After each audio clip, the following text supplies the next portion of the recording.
Hello guys, and welcome to my channel. In this video, we are talking about why UK Prime Minister resigned.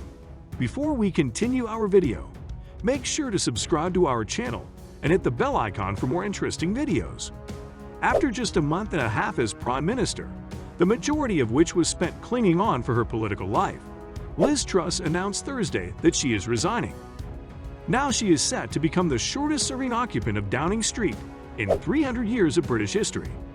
A disastrous series of self-inflicted wounds, which turned into a political death spiral, began with a misfired attempt by the Conservative Party leader to radically reorient the government's economic agenda by slashing taxes without saying how the decision would be paid for. It sent the markets reeling, and Truss never recovered. By the end, Truss had grown so unpopular that her fellow party lawmakers were publicly contemplating plans to replace her.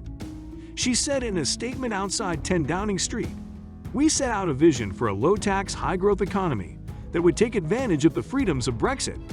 I recognize, though, given the situation, I cannot deliver the mandate on which I was elected by the Conservative Party. I have therefore spoken to His Majesty the King to announce that I am resigning as leader of the Conservative Party.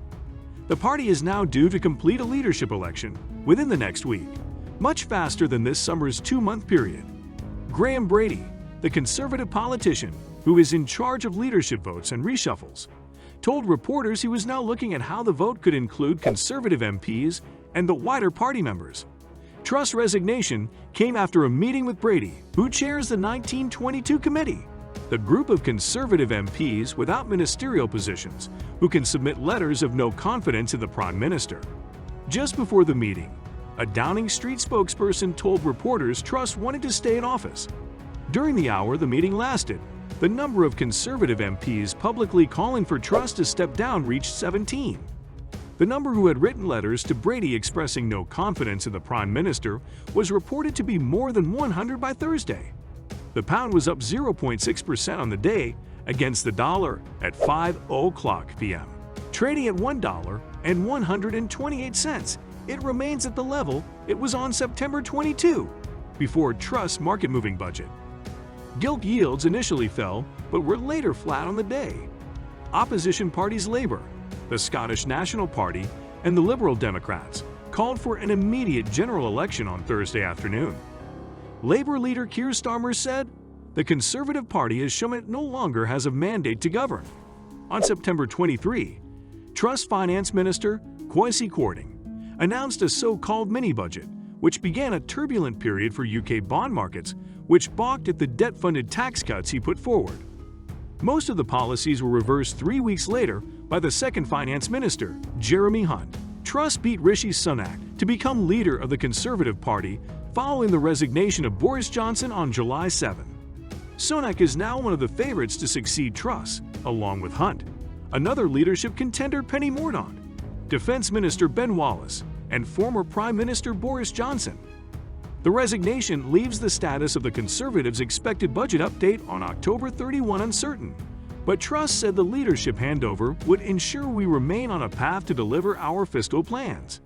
In her statement, Truss suggested the legacies of her brief tenure were supporting households with energy bills and cutting the rate of national insurance, a general taxation in Britain. The cut was one of very few measures of the mini-budget to remain, while the energy support package, which was initially set to run for 2 years, was reduced to 6 months. She also said the UK had continued to stand with Ukraine and to protect our own security. US President Joe Biden said in response to the news, "The United States and the United Kingdom are strong allies and enduring friends, and that fact will never change. I thank Prime Minister Liz Truss for her partnership on a range of issues, including holding Russia accountable for its war against Ukraine. We will continue our close cooperation with the UK government as we work together to meet the global challenges our nations face." Regaining trust. Paul Dales, chief UK economist at Capital Economics, said the new PM would need to do more to regain the trust of financial markets. In just a few weeks, fiscal policy has swung from being ultra-loose to less loose to outright tight, he said in a note. Overall, the resignation of Truss is a step that needed to happen for the UK government to move further along the path towards restoring credibility in the eyes of the financial markets. But more needs to be done, and the new Prime Minister and their Chancellor have a big task to navigate the economy through the cost of living crisis, cost of borrowing crisis, and the cost of credibility crisis. Think tank Pantheon Macroeconomics said in a report on the UK Thursday, a drawn-out recession lies ahead, now that overseas investors have lost faith in policymakers, forcing the Monetary Policy Committee to hike bank rate quickly and the government to tighten fiscal policy. The UK economy was already weakening before the calamitous mini-budget, the authors wrote. Looking forward, the nation faces a likely pullback in consumer spending, squeeze in households' disposable incomes, lower employment, and higher interest rates, snuffing out recovery in business investment, Pantheon added. That's all for today's video. Hope you guys enjoyed our video. For more videos, make sure to subscribe to the channel and hit the bell icon for more interesting videos. Thanks for watching and have a wonderful day.